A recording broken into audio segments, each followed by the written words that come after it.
Isis. Aujourd'hui on se retrouve pour un petit update lecture. Aujourd'hui j'ai 3 livres à vous présenter. Désolée si vous entendez un petit peu un bruit de fond, c'est mon ventilateur, sinon je meurs tout simplement. Donc j'ai pas le choix, désolée. Je vais vous présenter 3 lectures aujourd'hui. Il s'agit de mes lectures obligatoires comme je les appelle. Ce sont en fait des lectures que je dois faire pour ma rentrée scolaire, pour mon cours de littérature francophone. Et j'ai donc 5 auteurs à lire, c'était au choix, mais j'en ai choisi 5 et donc je vous en présente déjà 3. Donc tout d'abord on commencera par Part vite et revient tard de Fred Vargas, aux éditions J'ai lu. Ensuite nous continuerons avec une autobiographie de Annie Ernaux, La Place, aux éditions Folio Plus Classique. Et nous terminerons sur une deuxième autobiographie, Rien ne s'oppose à la nuit de Delphine de Vigan, aux éditions Le Livre de Poche. Je tiens à dire que ces lectures, je n'en attendais pas beaucoup puisque ce sont des lectures de cours, donc habituellement c'est pas les meilleures lectures du monde, mais j'avoue avoir été très surprise par ces 3 lectures, donc je vous présente ça tout de suite. Donc Part vite et revient tard, c'est quoi? C'est un des tomes de la série Adamsberg de Fred Vargas, tout simplement le personnage que Fred Vargas a fait vivre et a fait entrer dans ses enquêtes. Donc Adamsberg ici est face à une enquête très très étrange. Il s'agit en fait de 4, comme celui que vous pouvez voir sur la couverture, qui sont tagués dans des immeubles dans Paris tout simplement. L'histoire commence avec un crieur sur une place publique. Donc un crieur c'est quelqu'un qui crie, bien sûr, des annonces, des petites infos sur la place publique du quartier. Ça peut être des annonces immobilières, des annonces par rapport à des ventes ou des achats de voitures, des lettres d'amour, des lettres d'insultes, etc. etc. Jusqu'au jour où il va y avoir des lettres très très étranges qui n'ont aucun sens à ses yeux. Les 2 histoires vont se rejoindre, bien évidemment, mais je ne vous en dis pas plus. Sachez tout simplement que ça mêle vie actuelle et faits historiques. On voit que Fred Vargas en sait beaucoup sur ce sujet, qu'elle s'est beaucoup renseignée, qu'elle a fait beaucoup de recherches, et j'ai beaucoup aimé ça parce qu'il y a beaucoup de précisions, et j'avoue avoir appris beaucoup de choses en fait, tout simplement. Ça m'a beaucoup plu, moi j'ai toujours dit que j'adorais apprendre des nouvelles choses, et c'est vrai que ici on apprend des faits historiques en s'amusant, j'allais dire, en prenant plaisir à la lecture, en ayant une histoire fictionnelle malgré tout. Et voilà, c'est vraiment bien mené, c'est super intéressant. La plume de Fred Vargas est vraiment super simple à lire, c'est fluide, ça va vite, ça nous tient en suspense. Et il y a certains passages un petit peu crus. Alors, je m'attendais pas du tout à ça, mais c'est vrai qu'il y a un passage où je fais oula.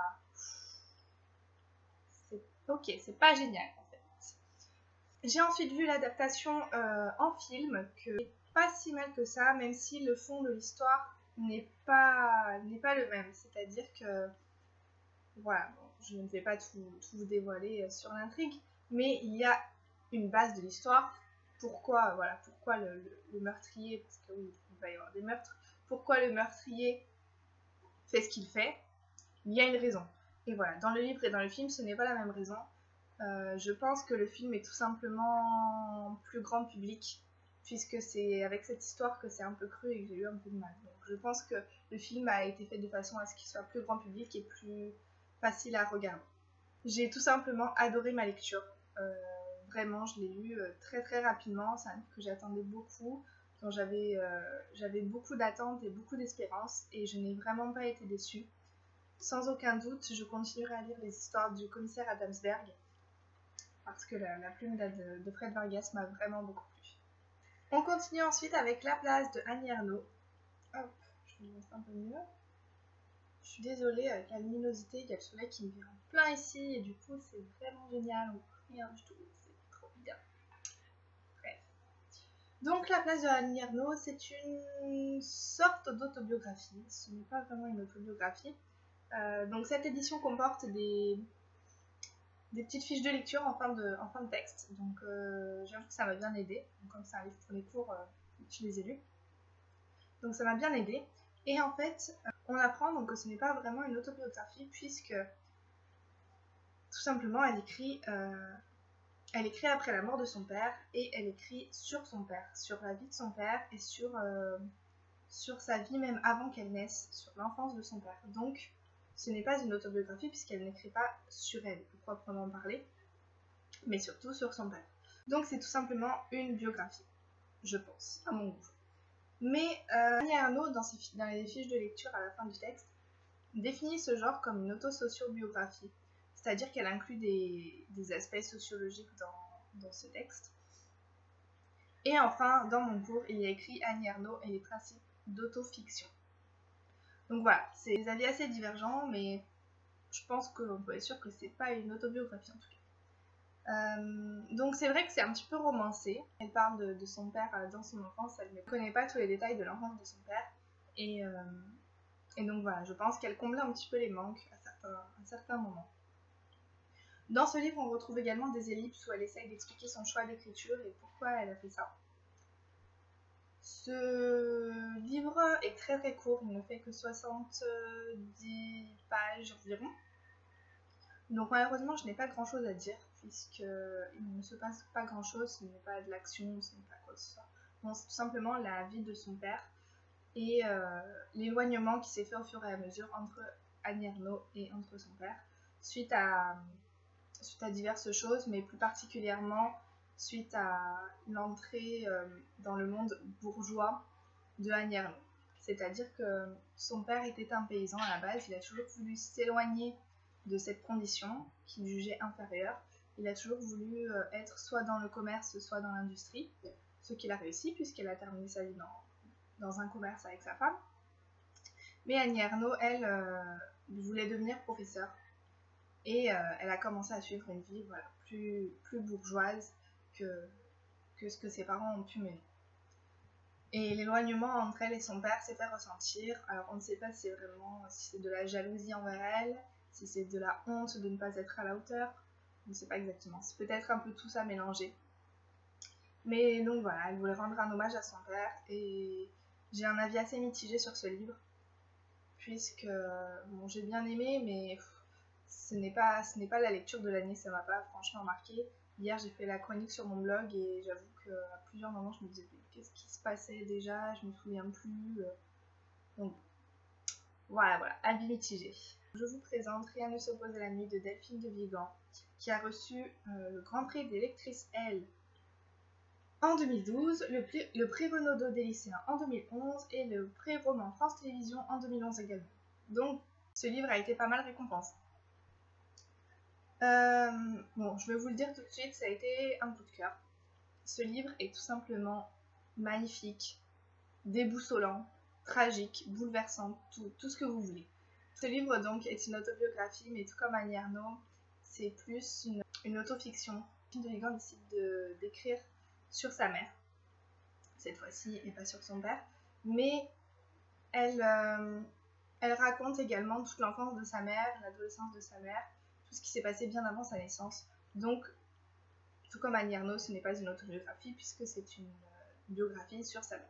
La famille de Delphine de Vigan, et plus particulièrement celle de sa mère, et encore plus particulièrement les frères et sœurs de sa mère, vont connaître un destin tragique pour la plupart d'entre eux.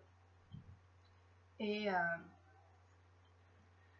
je ne peux pas tout vous raconter, mais disons qu'il va y avoir beaucoup de morts, beaucoup de tristesse. L'écriture de Delphine de Vigan fait ressortir cette tristesse je ne sais pas comment, mais tout au long de ma lecture, j'étais dans une ambiance très, je n'irais pas jusqu'à dire glauque, mais très tendue. À chaque fois que je sortais de ma lecture, j'avais l'impression d'être très mal, d'être triste, d'être peinée, d'être tout ce que vous voulez. Je me sentais pas bien, je me disais mais ça peut nous arriver à n'importe quel moment, ça peut arriver à n'importe qui, ça aurait pu être moi, ça aurait pu être n'importe qui aussi.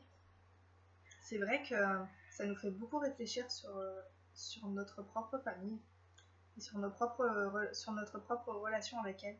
Delphine de Vigan n'a pas eu une enfance facile puisque sa mère est atteinte d'une maladie qui est en fait un mélange de bipolarité et de dépression, ce qui n'est vraiment pas facile.